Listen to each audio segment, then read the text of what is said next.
नाज़रीन, कल मुझे एक बहन स्वालिया नाज का कमेंट आया। उन्होंने लिखा कि वो कुछ दिनों से मुसलसल ख्वाब में पका हुआ आम देख रही हैं। अगर आप भी कोई ख्वाब बार बार देखते हैं तो ये वीडियो ख़ास तौर पर आपके लिए है। अल्लाहुम्मा सल्ली अला मुहम्मदिन व आले मुहम्मद। अस्सलामु अलैकुम।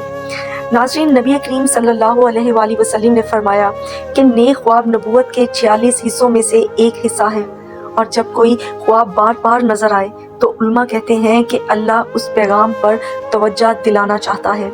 इस्लामी ताबीर में पका हुआ और मीठा फल खुशखबरी, हलाल रिस्क और रूहानी बरकत की अलामत माना जाता है। इब्ने सिरीन रहमतुल्लाह अलैह के मुताबिक पका हुआ आम माल और बरकत की नवीद है, यानी रिस्क में कुशादगी, किसी मुश्किल से नजात या किसी नेक खबर का पेश आना है।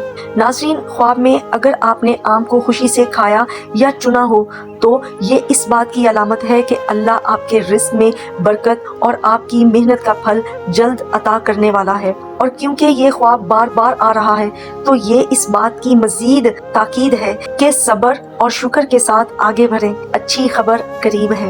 नाज़रीन, याद रखिए, हर ख्वाब की ताबीर शख्स के हालात पर मुनस्सर होती है, इसलिए परेशान होने की बजाय उसे अल्लाह की रहमत और उम्मीद की निशानी समझिए। अगर आपने भी कोई ख्वाब बार बार देखा है तो नीचे कमेंट में ज़रूर बताइए। हो सकता है अगली वीडियो आपके ख्वाब पर हो। इस वीडियो को लाइक और शेयर करें ताकि ये पैगाम हर उस दिल तक पहुँचे जो जवाब की तलाश में है। अल्लाह हम सबको खैर के ख्वाब और उनकी सही समझ अता फरमाए। आमीन। दुआ में याद रखिएगा। फ़ी अमानिल्लाह। अल्लाहुम्मा सल्ली अला मुहम्मदिन व आले मुहम्मद।